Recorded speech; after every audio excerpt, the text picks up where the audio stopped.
A brand new NBC News Wall Street Journal poll just out tonight finds that 84% of the country thinks President Obama inherited the country's economic conditions. Only 8% think his policies, that's President Obama's policies, are mostly responsible for our current economic problems. But the pain at the stock market is bad, closing again today at a 12-year low. And some people think that President Obama isn't helping matters. Here's CNBC's Jim Cramer reacting just last night on Mad Money. I wish I could tell you that everything's going to be okay. I wish I could hold your hand. But until the Obama administration starts listening, until they start paying attention to what you're watching, to the stock market, until they realize that their agenda is destroying the life savings of millions of Americans, then all I can give you is caution. Mr. President, go stare at the Bloomberg quote machine and come to your senses. I just want some sign that Obama realizes the market is totally falling apart and that his agenda has a big hand in that happening. Well, is Jim Cramer right? Is the Obama administration contributing to this problem? With us now, Jim Cramer himself and former U.S. Congressman Harold Ford Jr., who's an MSNBC political analyst and professor at Vanderbilt.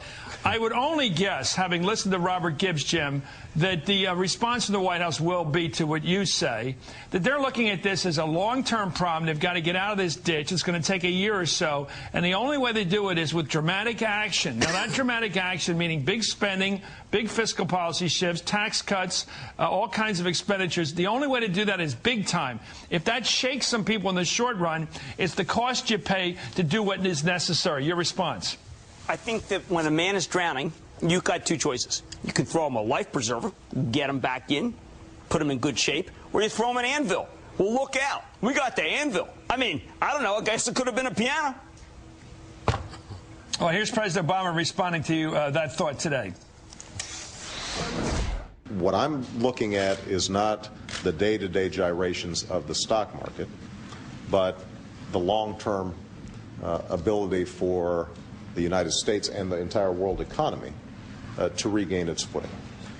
And, you know, the stock market is sort of like a tracking pole in politics. You know, it bobs up and down day to day. And if you spend all your time worrying about that, then you're probably going to get the long-term strategy wrong. Harold Ford, the problem is it's not bobbing up and down. It's not gyrating. It's plunging. As one who has had to follow tracking polls, I can tell you there is a difference. I understand where the president is going and I understand what he's trying to achieve with the comment. But when you have gyrations in a tracking poll, people are not losing vast amounts of wealth, which we're seeing in the stock market day in and day out. As Jim knows, I happen to agree with Cramer's points, his larger thrust, the point he's trying to make to this administration. If I were giving him advice tonight, they need to be assertive. They need to be forceful. They need to lay out a set of rules and follow through on those set of rules and give investors in the market a clear sense of how we will go about dealing with this deflationary psychology when it comes to home ownership in this country.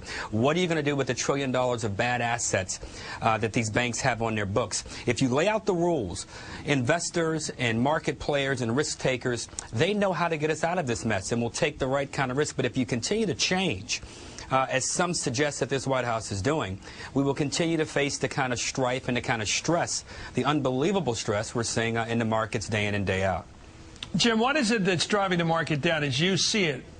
Well, there is tremendous uncertainty. We believe that there is no plan to be able to save the banking system.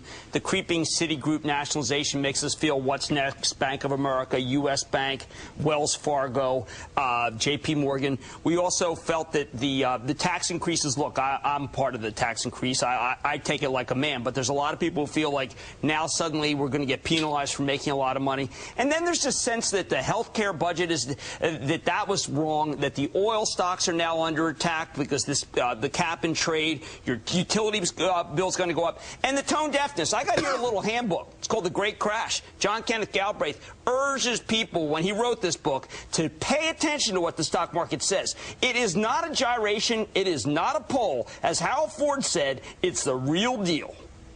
What do you make, Mr. Ford, of the comparison between the last months of decline in the stock market that shows it tracking what happened in 29? We're not there, obviously, down to the floor where they reached in 32. But if you look at the polling, rather the stock market dropping from 29 in October of 29 when Hoover came into office that year down to 32 when he's about to leave office, the market plunged the whole time. But we're on that course right now. There's some things that the president said today that are absolutely correct. He's developed a strategy that will get us out of this over a period of time. But in the interim, there has to be a sense of certainty, as Jim has said. And if you don't give the markets and you don't give investors, and most importantly, you don't give everyday workers in this country a sense that we're finding our way out of this, we're navigating our way out of this, people won't spend. People are going to be concerned. They won't buy homes. They won't buy cars. They won't do the things that will get this economy moving in the right direction again. The White House is almost there. Secretary Geithner, the President, Larry Summers, they're working their way towards this. But they have to follow, I think, the larger point that Jim is making. We need a forceful, assertive a set of ideas, and we need it for it to be consistent. And I'm hopeful that the President will consider a tax credit for home buyers, for people buying new homes, maybe a 15% tax credit up to $25,000, a tax credit to buy automobiles, American automobiles. You got to give people a sense of something they will get back and incent them to go out and spend. Do you buy that? Because a lot of people are thinking, I'm thinking people are rational. I don't think people are irrational. I think we have things to fear besides fear itself right now. I think if you know the house you've got your eye on is going to be cheaper 6 months from now, you wait out the buyer. If you're thinking of buying something now, you know it's going to be cheaper a few months from now. That's rational. You also know you've over-borrowed. You got a big credit card debt, so you're not going to go buy stuff you don't need.